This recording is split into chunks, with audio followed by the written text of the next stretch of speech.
Um fogo queima em mim, clamo por mais de ti. Eu quero muito mais, eu preciso ir além. Estou à procura de algo novo, preciso de um renovo. Meu coração quer mais, mais de ti. Eu cansei de ser o mesmo, eu cansei de ser eu mesmo. Eu quero tua vida em mim. Eu, você, você e eu sou teu, você é meu. E eu quero ficar na tua presença.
Sentado está o Senhor sobre um alto e sublime trono, e as abas de suas vestes cobrem o templo, e as abas de suas vestes cobrem o templo. Serafins estão por cima dele e clamamos aos outros, dizendo: Santo, Santo, Santo é o Senhor dos exércitos, aleluia. Santo, Santo é o Senhor. Serafins estão por cima dele e clamamos aos outros, dizendo: Santo, Santo, Santo é o Senhor dos exércitos, aleluia. Santo, Santo é o Senhor, aleluia, aleluia.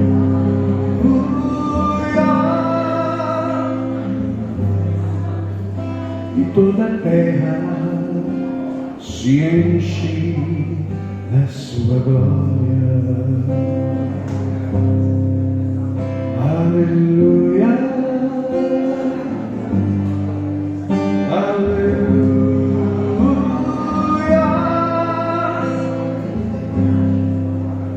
E toda a terra se enche da sua glória.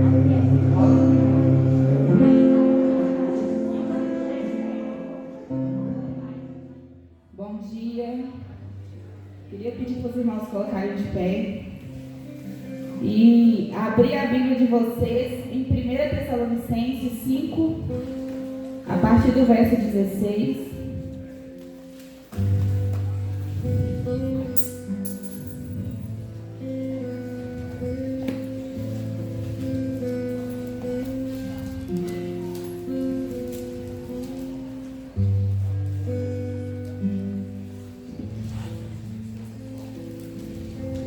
Amém? 1 Tessalonicenses 5,16 fala assim: estejam sempre alegres, orem sem cessar e em tudo deem graças, porque esta é a vontade de Deus para vocês em Cristo Jesus. Ontem, na hora que o pastor Pedro mandou uma mensagem pedindo para me dar abertura ao culto, antes de responder eu falei assim: Jesus, minha vontade era falar não. Mas um dia eu falei com o Senhor que eu nunca mais ia falar não para a obra dele. Eu nunca mais ia negar fazer algo para ele. Eu ia fazer de acordo com a vontade dele. E eu comecei a pensar o que eu ia falar, o que eu ia trazer. E eu não queria trazer nada do que eu não estivesse vivendo. E Deus falou muito comigo a respeito deste texto, porque eu estou lendo um livro, Liderando como Jesus, e esse livro está tratando muito comigo. Não que a Bíblia não trate, mas eu estou lendo ele juntamente com a Bíblia e eu tenho sido muito tratado em relação a ser como Jesus. E essa passagem aqui, a parte que mais me chamou a atenção é essa de orar sem cessar. Apóstolo Paulo, quando ele escreveu essa carta e quando ele traz essa exortação para aqueles cristãos de Tessalônica, ele está dizendo na preparação da volta da vinda de Jesus. E esse tempo a qual a gente está vivendo não é diferente daquela época. Nós precisamos nos preparar em todo o tempo para a vinda de Jesus. A gente precisa orar em cada momento da nossa vida, em cada segundo do nosso dia. Independente da circunstância, da situação a qual a gente está vivendo, nós precisamos orar. A oração ela tem que ser a base fundamental da nossa vida. E nesse livro a qual eu citei, que eu estou lendo, Liderando como Jesus, ele relata uma história de 5 jovens, estudantes de faculdade, que era louco para conhecer o famoso Metropolitan Tabernáculo de Londres, onde o Spurgeon era famoso sobre a pregação dele naquele lugar no século XIX. E esses jovens chegaram até esse lugar, essa igreja. Só que na hora que eles se debateram com esse lugar, estava trancado ainda, a porta estava fechada. Eles sentaram em frente à escada e chegou um rapaz para eles e falou assim: eu posso te levar ao lugar do aquecimento desse prédio? E eles, sem entenderem, aceitaram aquela proposta. Quando esses jovens entraram com esse rapaz, eles desceram por uma escadaria e, chegando num corredor, no final do corredor havia uma porta. Na hora que esse cara abriu a porta, havia 700 pessoas ajoelhadas orando. E ele vira e fala para esses jovens, fala assim: este é o aquecimento dessa igreja. O aquecimento da igreja é a oração. Nós somos igreja, nós precisamos orar em todo tempo, sem cessar. Em tempo, em fora de tempo, em crise, em fora de crise. Nós precisamos nos alegrar em todo tempo no Senhor. Nós precisamos buscar em todo tempo. Nós precisamos colocar lei em nossos corações. Nós precisamos nos prostrar diante do Senhor. Essa pandemia agora a gente está vivendo não parou os céus, não parou a igreja. Nós precisamos, esse tempo é um tempo para nós. Deus está querendo tratar conosco. É tempo de nos rasgarmos diante dele. É tempo de sermos transparentes diante dele. Hoje eu estava de manhã orando no banheiro e eu falei: Senhor, o Senhor sabe que a minha vontade não é estar lá, mas eu quero viver a tua vontade para a minha vida. Eu sei que o inimigo tenta colocar que eu não sou capaz, mas o Senhor é quem me capacita para estar lá naquele lugar. Eu quero viver as coisas do Senhor. Eu quero ser como o Senhor. E ser como o Senhor é nos despedir de tudo. É ser humilde. É deixar o orgulho de lado. É deixar o ego. O próprio Jesus, ele não usou da sua divindade. Ele foi como nós. Ele veio como homem. Ele sofreu. Mas ele venceu. Ele venceu a morte. E nós precisamos viver isso todos os dias. E eu queria que vocês começassem a orar. Não espere louvor. Orem, coloquem diante do Senhor a vida de vocês. Se arrependam. É tempo de arrependimento. É tempo de conserto na nossa vida. Ah, Deus, eu coloco diante do Senhor, Deus, os nossos corações nessa manhã. Ah, Deus, que nós venhamos alinhar o nosso coração no Senhor. Ah, Deus, que nós venhamos viver experiências sobrenaturais com o Senhor a partir das nossas orações. Que nós venhamos sair do natural e viver o sobrenatural do Senhor sobre as nossas vidas. Que nós venhamos emergir mais profundo na Tua palavra. Que nós venhamos buscar mais de Ti, mais de Ti. Ore, ore, ore o tempo todo. Nós precisamos orar o tempo todo. Ah, Deus, esteja aqui, Senhor. Trata conosco aquilo que precisa ser tratado. Ah, Jesus, mude o que precisa ser mudado. Ah, Deus, que nós tenhamos, Senhor, ser mais, Senhor, ó Deus, fervoroso em nossas orações, em nome de Jesus, Pai. Assim eu oro e coloco diante do Senhor este culto, coloco diante do Senhor as nossas vidas, coloco diante do Senhor o louvor, eu coloco diante do Senhor o pregador dessa manhã, eu coloco diante de Ti, Pai. Faça a Tua vontade sobre nós. Faça a Tua vontade em nossas vidas, em nome de Jesus, em nome de Jesus.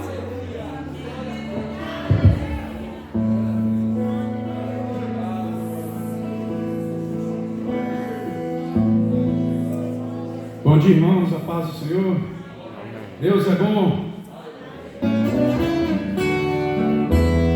as mãos, queridos.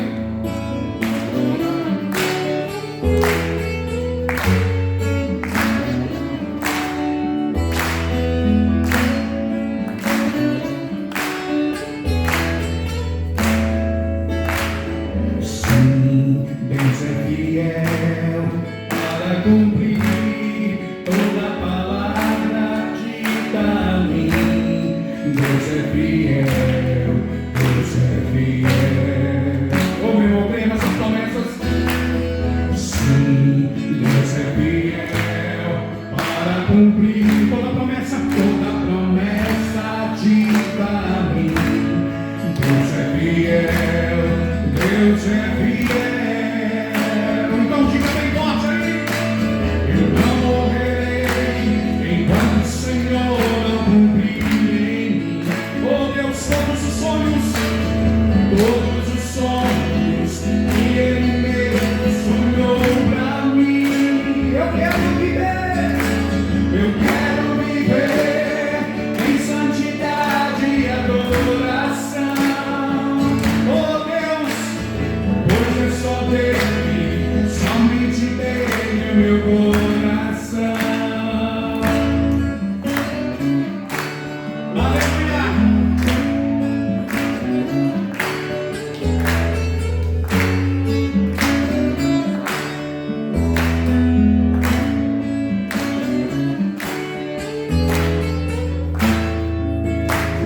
Sim, Deus é fiel para cumprir toda a palavra dita a mim. Deus é fiel, Deus é fiel. Aleluia! Sim, Deus é fiel para cumprir toda a promessa, meu irmão. Promessa dita a mim. Deus é fiel, Deus é fiel. Pega a tua voz e canta aí, querido. Eu não morrerei enquanto o Senhor não cumprir em mim todos os sonhos que Ele mesmo sonhou pra mim. Eu quero viver em santidade e adoração. Pois é só dele, somente dele meu coração. Eu não morrerei, diga aí.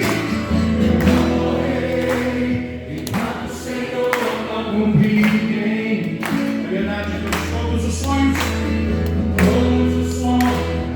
que Ele mesmo sonhou pra mim. Eu quero viver em santidade e adoração. Aleluia! Pois é só dele, meu coração.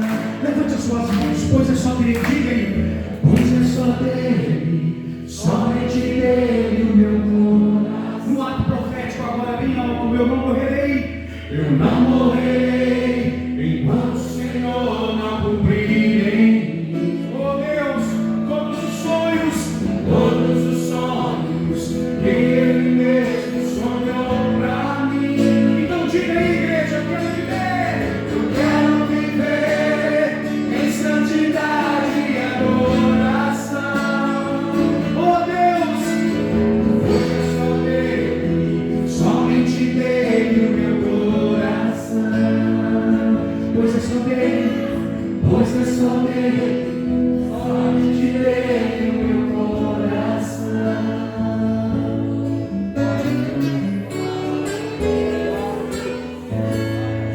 Deus, maravilhoso.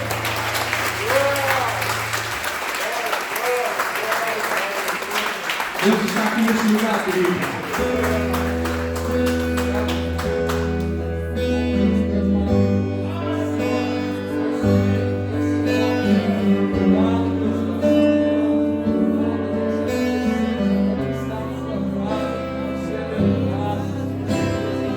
Eis-me aqui, prostrado outra vez, pra tudo entregar. Oh Deus querido, pra tudo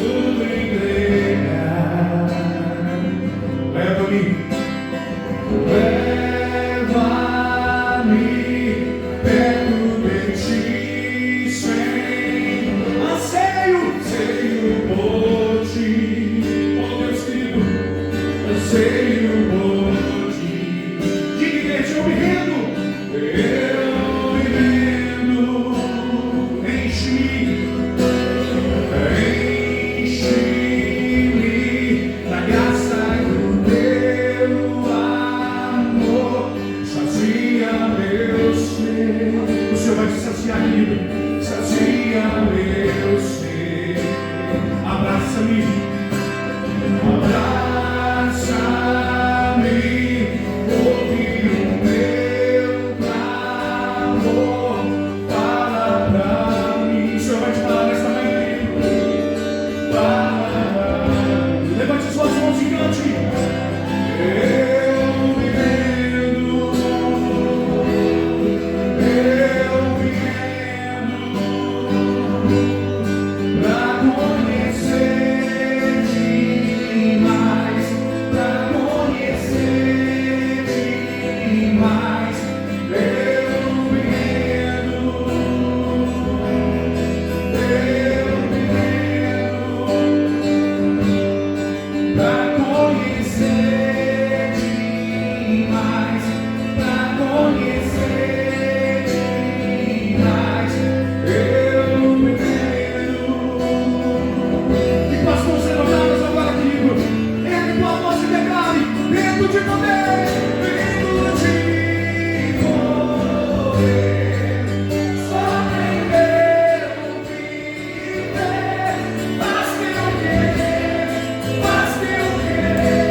Aleluia.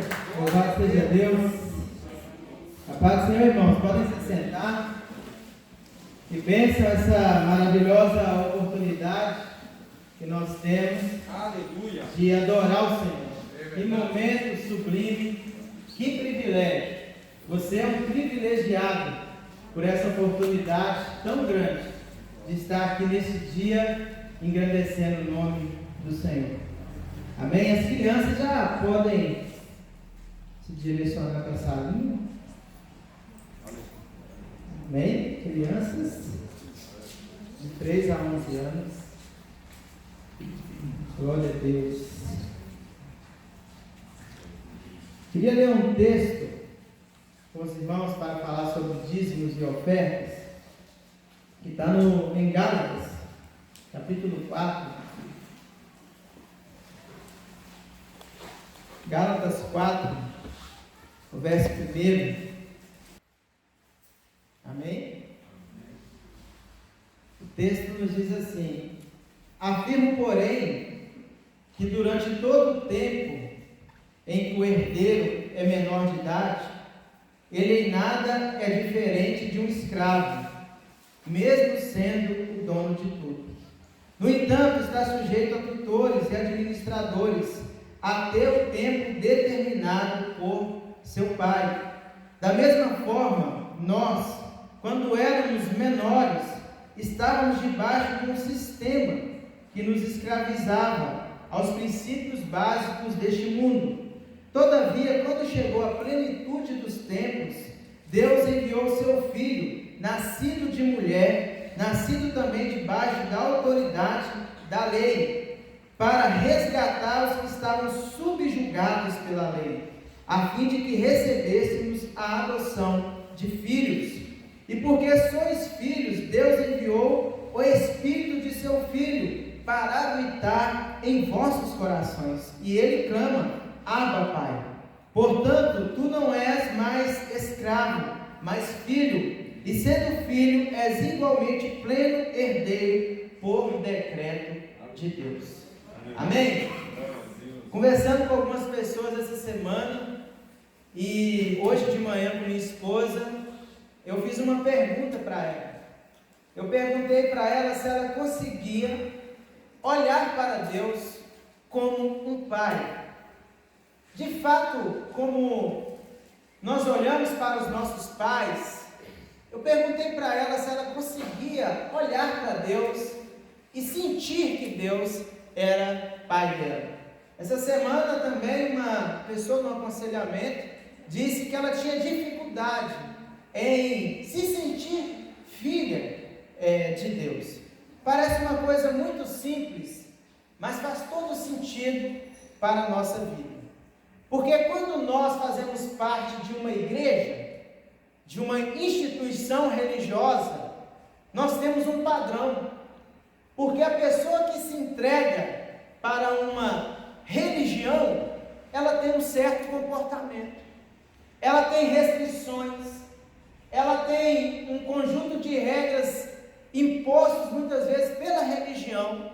Então essa pessoa, ela não abre mão de certas coisas, porque ela entende que fazer parte de uma religião é consumir um culto.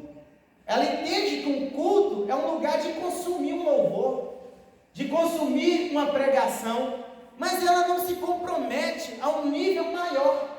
Por que muitas pessoas continuam vindo aqui na igreja e continuam no pecado?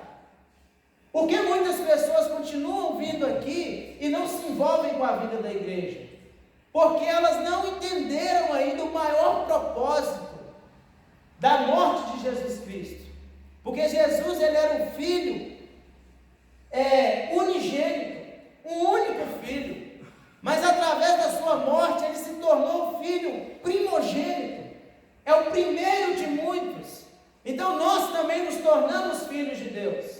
Então quando eu entendo que eu sou filho de Deus, eu não faço mais por causa de uma regra, eu faço porque tudo que eu faço na minha vida é para agradar o meu Pai, porque eu olho para Deus como Pai. Então não é problema deixar o pecado. Todas as pessoas que têm dificuldade de deixar o pecado é porque não entenderam que são filhos de Deus. Todos aqueles que não se comprometem é porque não entenderam ainda o significado da paternidade. E não há algo mais precioso do que você ser filho de Deus.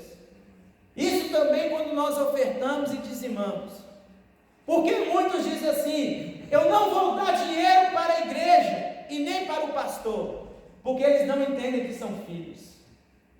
Porque se eles tivessem compreensão que eles são filhos de Deus, sabe o que eles estavam dizendo? Essa obra também é minha, porque eu sou co-herdeiro em Cristo, porque eu sou filho de Deus. Então eu não olho para a igreja como uma propriedade de um pastor ou de uma instituição.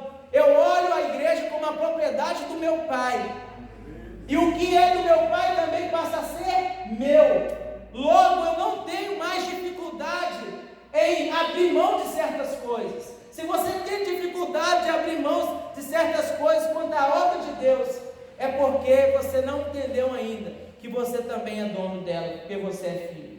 Na nossa casa nós investimos porque a casa é nossa. Nós queremos a melhor televisão, queremos a melhor pintura, queremos reformar nossa casa. Sabe por quê? Porque a casa é nossa. É um lugar que nós vamos habitar. E quando eu entendo que eu sou filho de Deus, eu também invisto nessa casa, porque eu entendo que é um lugar onde que Deus escolheu para nós habitarmos agora.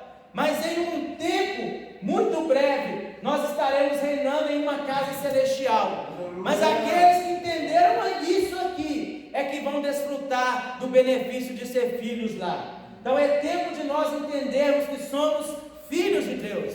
E eu não dou algo para uma igreja ou uma instituição. Se essa é a sua intenção, é melhor que não dê. Agora, se você entende que você é filho, entregue com essa revelação, com este conhecimento, que isso aqui é seu também. Porque tudo que é do meu Pai também é meu. Por isso que nós cuidamos com zelo deste espaço. Porque ele não é do pastor, não é de uma instituição. É do Senhor. Então, se é do Senhor, Ele deu os filhos para administrar. Pode se colocar de pé no seu lugar, todos, por favor. E vamos fazer uma oração. E que você orasse neste momento, sabe, coloque a mão no seu coração e diga para o Senhor: mas Senhor, traz o conhecimento que eu sou seu filho. Peça a Deus esse entendimento. Peça a Deus essa compreensão. Não há nada mais importante do que isso. Um conjunto de regras não vai mudar a sua vida. Mas se você entender que Jesus Cristo morreu para te fazer filho, você entende com alegria que este lugar é nosso, porque Deus nos deu para administrar e é um privilégio. Senhor, nós te agradecemos por esse dia, por essa oportunidade. Pedimos ao Senhor, revele no nosso coração que nós somos seus filhos, filhos amados, dos quais o Senhor nos confiou este espaço, onde que seus filhos encontram com o Pai, filhos que estão perdidos, são encontrados aqui neste lugar. Por isso, Pai, traz essa revelação no nosso coração e tire de nós o pensamento que estamos fazendo algo para a igreja ou para o pastor, para que nós tenhamos revelação que nós fazemos é para o Senhor. Tudo que nós fazemos é para louvor e glória do teu santo nome. Assim nós oramos e te agradecemos em nome de Jesus. A graça e a paz, irmãos. Bom dia. Quantos estão aí com o coração preparado para ouvir a palavra? Amém. Abra comigo a tua Bíblia no livro de Êxodo, segundo livro da Bíblia, Êxodo capítulo 3, a partir do versículo 1. Êxodo 3, a partir do versículo 1. Todos acharam, queridos? Está escrito assim a palavra do Senhor. Moisés pastoreava o rebanho de seu sogro Jetro, que era sacerdote de Midian. Um dia levou o rebanho para o outro lado do deserto e chegou a Horebe, o monte de Deus. Ali o anjo do Senhor lhe apareceu numa chama de fogo que saía do meio de uma sarça. Moisés viu que, embora a sarça estivesse em chamas, não era consumida pelo fogo. Que impressionante, pensou Moisés, porque a sarça não se queima. Vou ver isso de perto. O Senhor viu que ele se aproximava para observar, e então, no meio da sarça, Deus o chamou: Moisés, Moisés, eis-me aqui, respondeu ele. Então disse Deus: não se aproxime, tire as sandálias dos pés, pois o lugar em que você está é terra santa. Disse ainda: eu sou o Deus de seu pai, o Deus de Abraão, o Deus de Isaque, o Deus de Jacó. Então Moisés cobriu o rosto, pois teve medo de olhar para Deus. Disse o Senhor: de fato, tenho visto a opressão sobre o meu povo no Egito. Tenho escutado o seu clamor por causa dos seus feitores, e sei quanto eles estão sofrendo.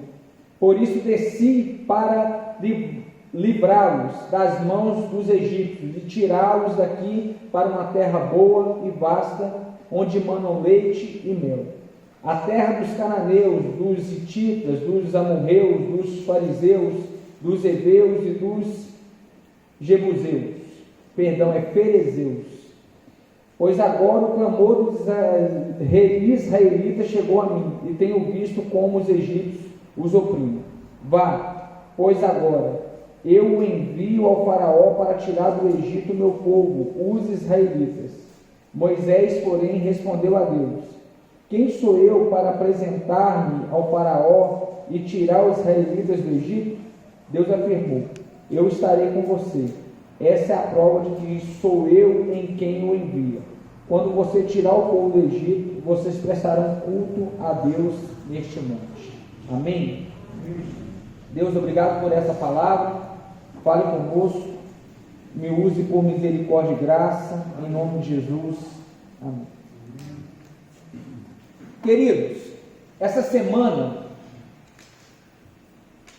uma moça aqui da igreja, Elidiane, que nós a conhecemos como Lid, ela é líder de célula, líder do Ministério de Dança, esposa do Eduardo, que é professor de escola dominical aqui na igreja. A Lídia, ela me mandou algumas fotos da agenda dela de 2008, quando eu ainda naquela época não existia a nossa igreja, eu membro da Batista Floramar, da Conect Floramar, eu era supervisor de célula, ela fazia parte da rede que eu liderava. E na folha da agenda dela estava a pauta de uma das nossas reuniões. E nessa pauta, no dia que essa pauta foi escrita por ela, nós estávamos organizando um culto evangelístico dentro de uma ocupação. E olhando aquilo, eu percebi que de fato já tem tempo que eu faço esse trabalho de acompanhamento, de discipulado, de cuidado, e eu confesso que ainda me incomoda muito assistir pessoas na caminhada cristã que não rompem, pessoas que fazem aniversário como crente, mas não crescem em maturidade cristã, não crescem em conhecimento bíblico, não crescem em santidade, não crescem em relevância ministerial, são crentes, frequentam igreja, choram no louvor, mas não passam disso, dão dízimo, frequentam célula, mas em contrapartida não rompem, não há um fluir de Deus através dessas pessoas, não há algo notável, diferente na vida dessas pessoas. Elas buscam fogo na igreja, elas buscam fogo no culto, mas não buscam fogo para dentro de si. E isso me incomoda muito. para continuar acreditando na mudança dessas pessoas é que eu sei que para todos nós Deus prepara um dia específico para nos curar de toda letargia. Um dia específico que pode ser essa manhã para nos curar de toda preguiça, de toda frieza espiritual, de toda falta de propósito. Existe um dia marcado na agenda de Deus que Ele nos pega, que Ele nos atropela. Deus é aquele que dá corda, mas Ele não desata o nó. Ele sabe o dia certo de puxar corda. E esse dia do puxar corda a gente nunca mais esquece. Foi o que aconteceu com o nosso amigo Moisés. Moisés era alguém escolhido por Deus, era alguém guardado por Deus, era alguém amado por Deus, mas aqui no texto, ele já está com 80 anos, trabalhando como pastor de ovelhas no deserto, porém displicente, amando a Deus, fiel a Deus, porém vivendo na média, porém vivendo como um servo comum, vivendo sem experiências, vivendo sem testemunhos frescos da parte de Deus para poder contar. Vivia uma vida com Deus normal, mas chegou um dia que Deus deu a ele a oportunidade de mudar. Deus deu a ele a oportunidade de crescer, de romper, de se dilatar. Deus cria esse dia específico para marcar o antes e o depois da vida de Moisés. Essa experiência relatada aqui no texto foi o divisor de águas na vida espiritual de Moisés. Moisés aqui no texto, ele enxerga no deserto uma sarça pegando fogo. Até então, nada demais. Sarça era uma árvore comum. E mais comum ainda era a sarça pegar fogo. O sol escaldante do deserto fazia com que sarças se queimassem. Sarça era visto como uma espécie de capim, uma planta sem valor, não dava sombra, não dava frutos, planta seca, nada normal. O que não foi normal é que o fogo não consumia a sarça. O fogo era permanente sobre ela. O fogo era contínuo. O fogo não diminuía a sua intensidade sobre a sarça. E isso aconteceu em mais um dia comum na vida de Moisés. E nesse dia comum, essa experiência mudou Moisés, mudou o cenário da vida dele. Ele já estava com 80 anos. Parecia que não ia mais acontecer o sobrenatural, mas aconteceu. Deus fala ali em meia sarça com ele, querido, que experiência maravilhosa. Essa sarça não representava só Moisés, mas representa também você e eu. Nós, por sermos frutos da queda, enquanto frutos da queda, nós somos seres sem valor. Nós, na nossa essência, como frutos da queda, somos verdadeiras tranqueiras, nós somos depravados, nós somos, na nossa essência, pessoas ruins. Como crentes, lavados e remidos pelo sangue de Jesus, nós somos pessoas, às vezes, não relevantes, às vezes frios, religiosos, preguiçosos.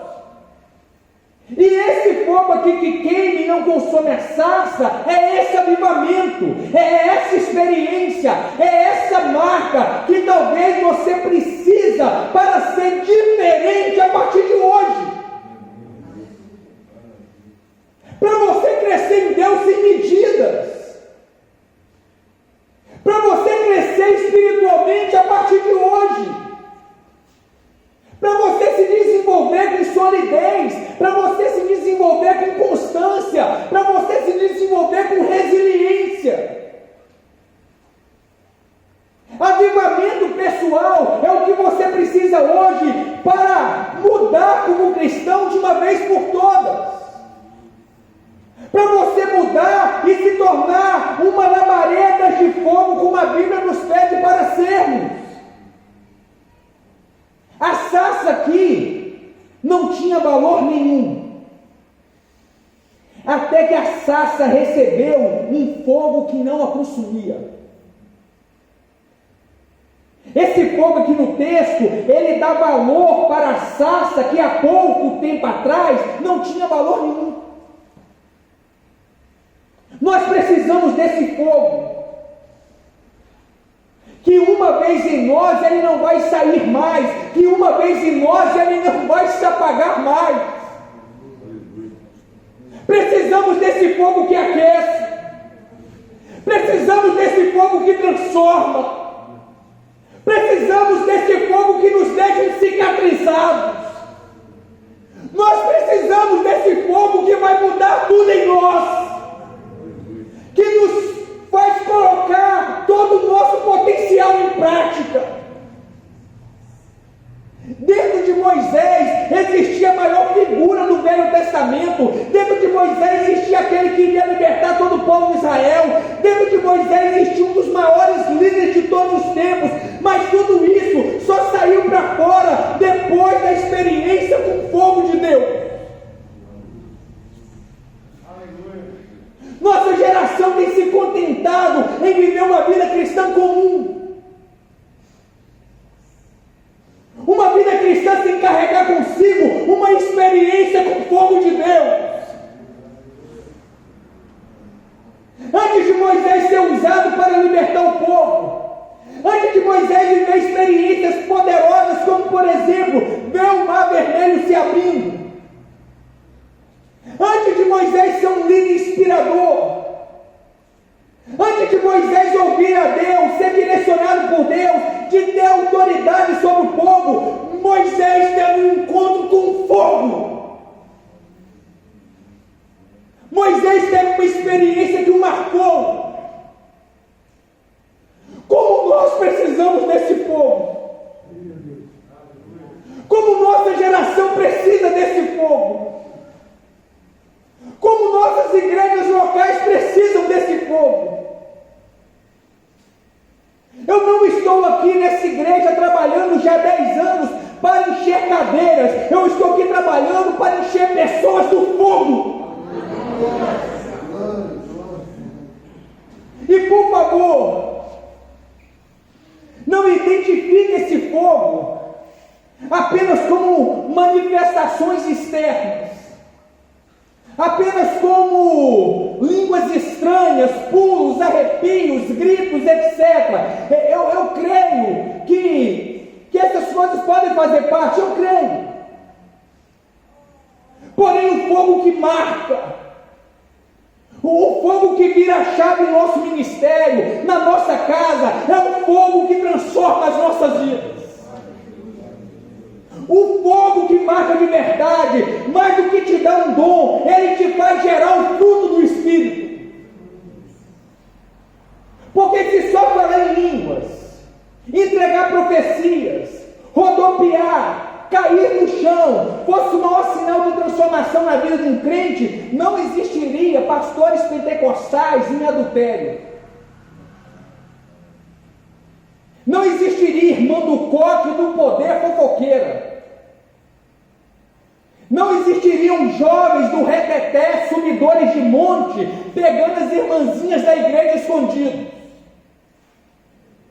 Esse fogo de Deus aqui relatado é o fogo que, uma vez experimentado, sua vida nunca mais será a mesma. Esse fogo aqui, uma vez experimentado, o seu ministério nunca mais será o mesmo. Esse fogo aqui, uma vez experimentado, a sua vida cristã nunca mais será oscilante. Nós precisamos desse fogo. Nós precisamos desse encontro com Deus em meio ao fogo do Espírito Santo. Nós precisamos buscar mais essa experiência. E essa experiência de Moisés com o fogo de Deus em meio à sarça ardente lhe proporcionou pelo menos 3 coisas.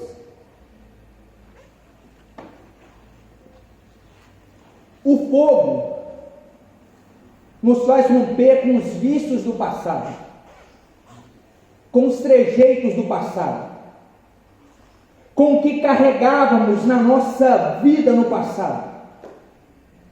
Amados, a urgência que Deus tem de nos dar essa experiência com o seu fogo é que no mundo espiritual não se pode derramar vinho novo em odres velhos. Não se pode colocar remendo novo em roupa velha. No mundo espiritual, eis que tudo se fez novo e as coisas velhas se passaram. É uma fala que precisa ser a nossa logomarca. Esquecer das coisas que para trás ficam e avançar para as que estão diante de mim, prosseguindo para o alvo, precisa ser a nossa sina. Nós lemos Êxodo capítulo 3, mas se você ler na sua casa Êxodo capítulo 2, versículo 18, as filhas de Reuel, o mesmo Jetro, sogro de Moisés, as filhas de Reuel identificam Moisés não como hebreu, elas identificavam Moisés como egípcio. Moisés, embora marcado como povo de Deus, separado por Deus, ele se comportava, vestia-se e falava como egípcio. Ele carregava efeitos da influência da cultura egípcia em sua vida. Por quê? Porque durante 40 anos, Moisés morou no palácio. Então, por isso, Moisés carregava aquela cultura que não tinha a ver com a cultura necessária para a sua vida. Então a experiência com fogo o levou a romper com o seu passado. O negócio de Deus não é com o passado, o negócio de Deus é com o futuro. Quem gosta de passado é a gente. Deus não. Deus gosta do futuro. Por isso da pressa dele em nos fazer romper com o passado. O fogo de Deus faz as coisas do passado serem apenas informações. As filhas de Reuel, ou seja, outras pessoas daquele ambiente, não tinham Moisés como hebreu, não tinham Moisés como povo de Deus, porque o comportamento antigo o denunciava. Egito fala de escravidão, Egito fala de opressão. Moisés estava com seu comportamento escravizado pela cultura do Egito. O encontro com a sarça, o encontro com o fogo de Deus nos faz romper com as coisas do velho homem que insistem em viver dentro de nós. Deixa eu te dizer uma coisa, o porquê de você ainda carregar pecados de estimação, o porquê de você ser preso em traumas do passado, limitado por acusações do passado, é falta de experiência com o fogo de Deus. O fogo de Deus nos transforma. O fogo de Deus arranca o que nós trouxemos do mundo e que agora não pode mais fazer parte de nossas vidas. Queridos, você já viu crente que quando ele vai falar do seu passado no mundo, ele fala com alegria. Ele fala tirando onda, já viram isso? O cara, quando era do mundo, eu pegava geral, pastor. Já viu? Lá no morro eu botava o terror. Eu já vi igreja pagar 15 mil o cabra vir dar testemunho na igreja e o cara ficar de 1 hora de testemunho, 50 minutos falando do terror que ele botava no mundo e 10 minutos do que Jesus fez na vida dele. Outro dia eu vi crente, esse negócio de TBT, que até hoje não sei o que significa TBT. TBT eu sei que é foto lembrando de algum momento do passado. Crente, batizado, envolvido. Foto TBT de momentos que estava vivendo no mundo. Ainda não teve um encontro com o fogo de Deus. Porque quando eu lembro do meu passado, antes de Jesus, eu tenho nojo, eu tenho vergonha de contar as coisas que eu fazia. Eu não tenho prazer nenhum.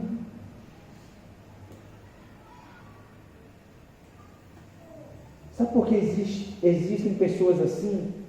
Falta de experiência com o fogo de Deus.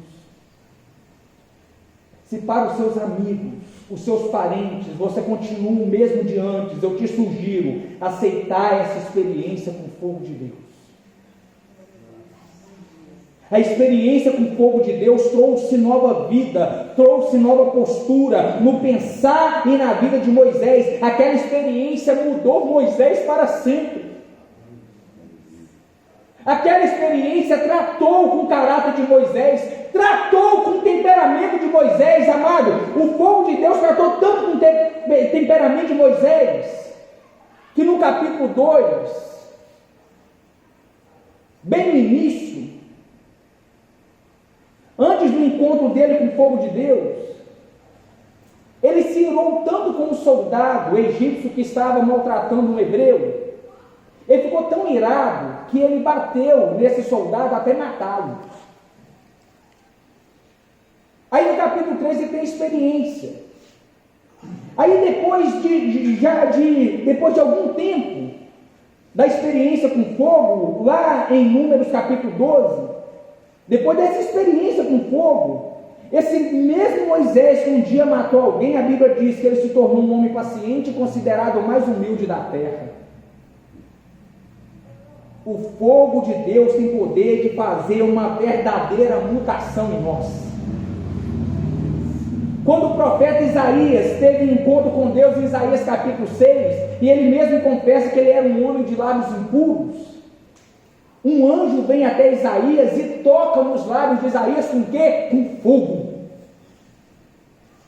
Com o intuito de transformar seu vocabulário, com o intuito de transformar sua fala, de o purificar, de tirar dele o que o acompanhava no passado. O fogo de Deus transforma a gente. Outra coisa que a experiência do fogo nos proporciona é a capacidade de encarar os desertos que nos aguardam.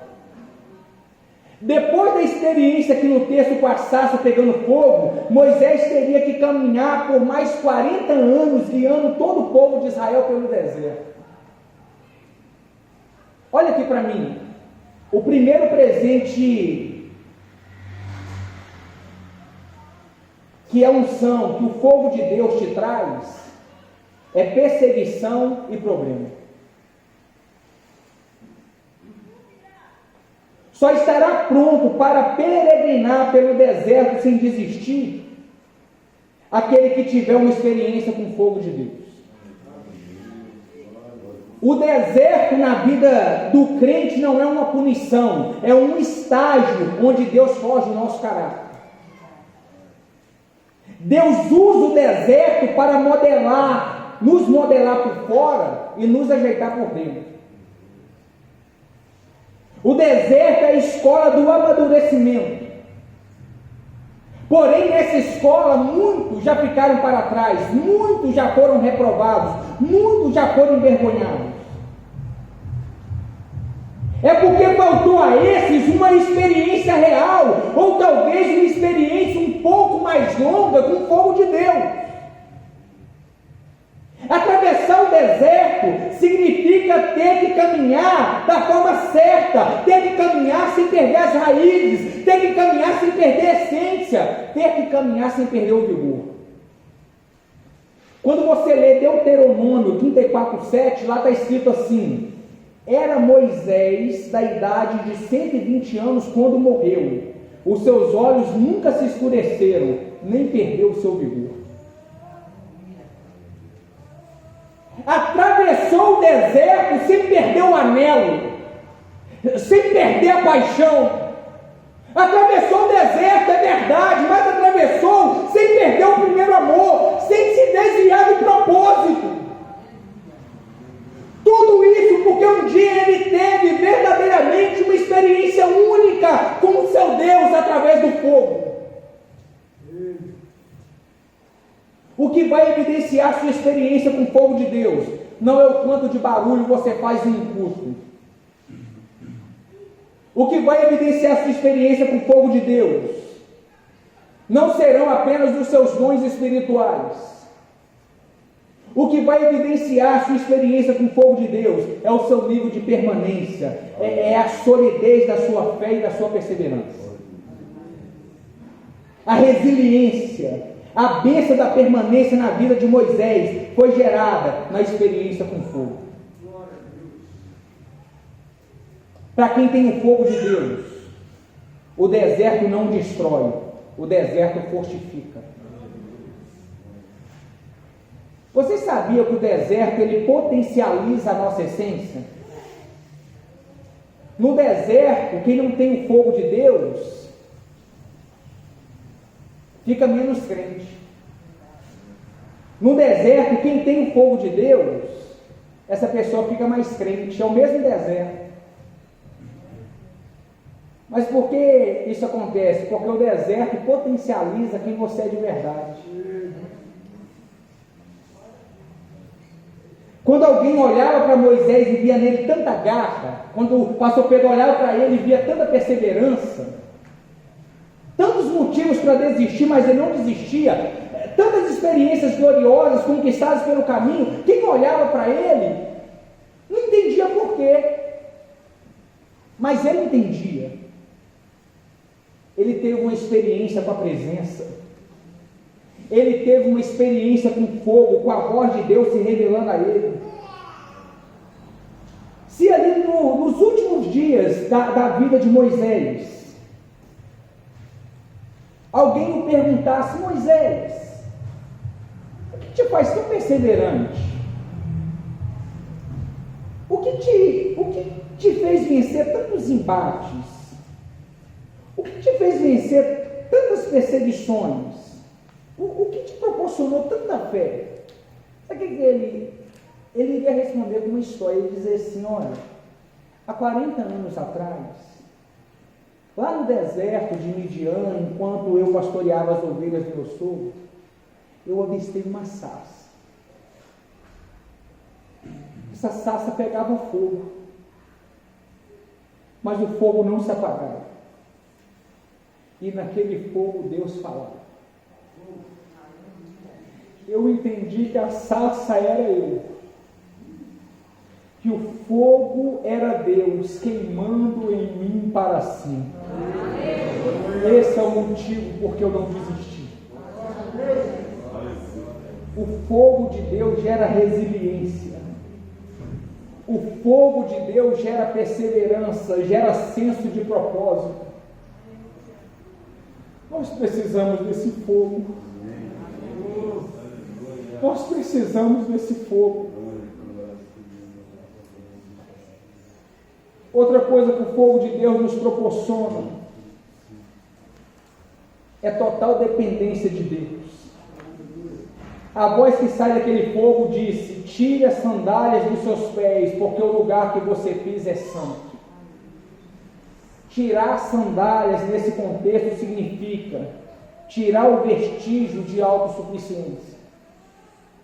Tirar as sandálias era se render aos cuidados de Deus dali para frente. Tirar a sandália simboliza confiança. Confiança que Ele vai cuidar de mim no caminho. Confiança que Ele vai me prover, que Ele vai me guardar. Queridos, olha aqui para mim. No deserto não é possível andar descalço. Fora a areia ser muito quente, no deserto existia serpentes e escorpiões. Sandálias para um pastor de ovelhas era um acessório de segurança. Era no que ele se apoiava. A experiência com fogo nos deixará cada vez mais dependentes de Deus. O fogo de Deus aumenta a minha confiança nele. Diante da experiência com fogo, a gente abandona o que nos dá segurança. E a gente faz isso sem fazer conta do prejuízo, porque sabemos que segurança e provisão de verdade só emana do trono de Deus. Diante da presença com fogo, o que me traz segurança se torna secundário. Deixa a experiência do fogo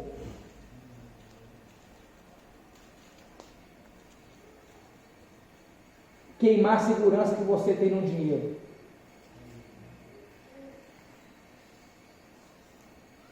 Diante da experiência do fogo, a segurança que o dinheiro traz se torna secundária. Diante da experiência do fogo, a segurança que nossa performance traz fica em segundo plano. Diante da experiência com fogo, a dependência sentimental é algo secundário. A confiança que Moisés tinha em si, mais cedo ou mais tarde, iria o destruir. Diante do fogo de Deus, seguranças humanas são tiradas. Diante da presença, quem é chamado pode andar descalço. Diante da presença de Deus, Deus se torna a nossa maior segurança. Diante do fogo, Deus se torna a minha provisão. Ele não falha. Quando você está cheio de fogo, quanto menos recursos você tem, mais chance você tem de vencer. Lembra de Jesus enviando 70 para a grande comissão? O que ele tinha que fazer? Curar enfermos, expulsar demônios.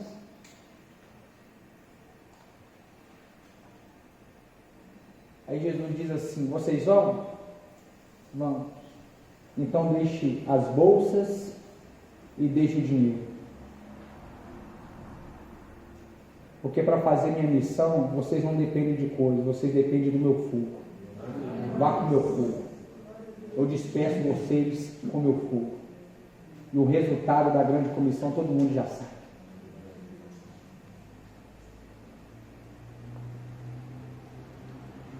No reino de Deus, independência é morte. Nós precisamos do fogo. O fogo de Deus vai te proporcionar essas três coisas. Primeiro, te fará romper com os vícios do passado. Irá te capacitar a encarar os desertos da sua peregrinação. E irá te transformar em um servo dependente dele, apoiado nele. A igreja de pé fora.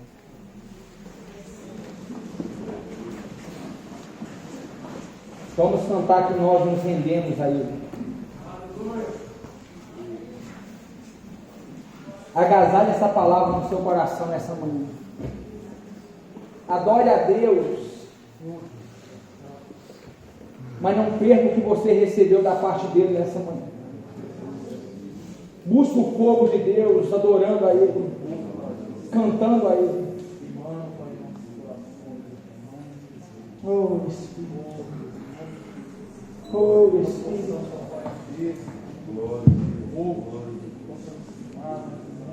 se você quiser se render de uma forma mais extravagante, quiser vir aqui à frente e ajoelhar, Se tem alguém aqui que quer aceitar Jesus, voltar para Jesus, levante sua mão. Não vou fazer nada muito formal, não.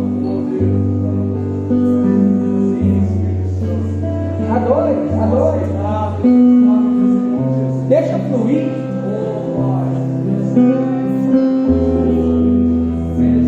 Tenha essa experiência com a sarça nessa manhã. Ouça Deus falando de dentro do fogo.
Pode se sentar. Vou precisar de 2 minutinhos apenas. 2 recados. Dia 28 de julho, vai dar uma segunda-feira, será o nosso culto de acolhimento, o culto que nós vamos receber os novos membros. Você que veio aqui para a igreja de agosto passado até agora, você é convidado. Será às 8h30 em uma segunda-feira, então não ser amanhã, na outra segunda. Então você que está conosco nesse período de tempo, a gente te aguarda aqui para a gente te apresentar a nossa visão, nos apresentarmos, você saber quem são os líderes de cada departamento, quem são os pastores da igreja.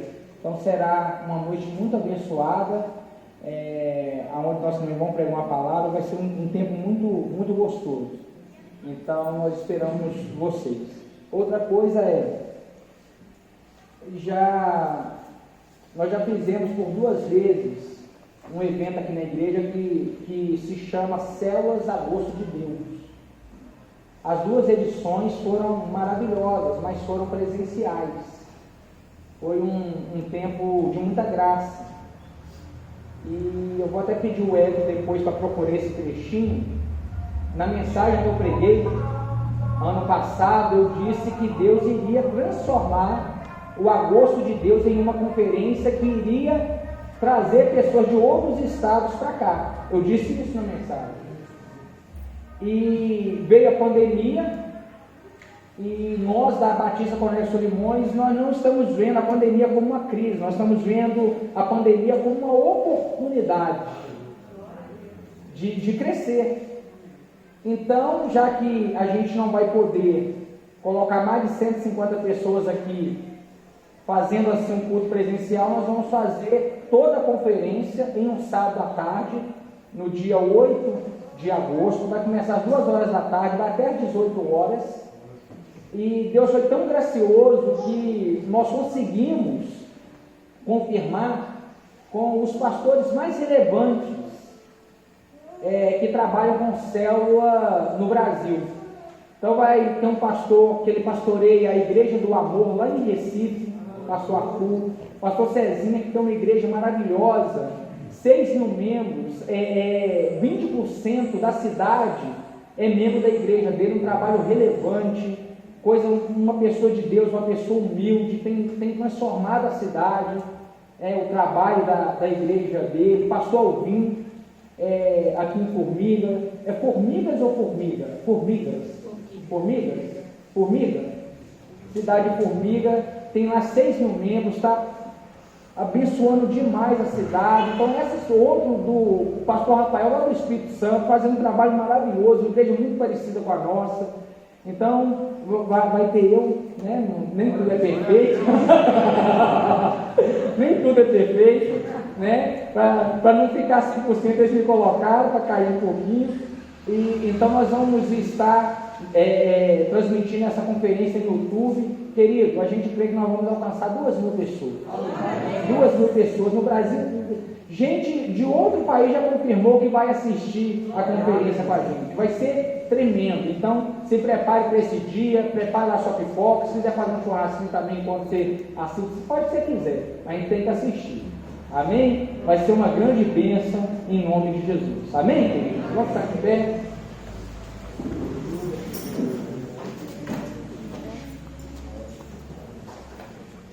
Levante suas mãos. Que a graça do nosso Senhor e Salvador Jesus Cristo, que o amor do nosso poderoso e soberano Deus, que as doces comunhões do Espírito Santo esteja sobre a sua vida, sobre a sua casa, sua saúde, sobre o ministério, não só hoje, mas para todo sempre. Vá em paz e que Cristo os abençoe. Amém. Aleluia.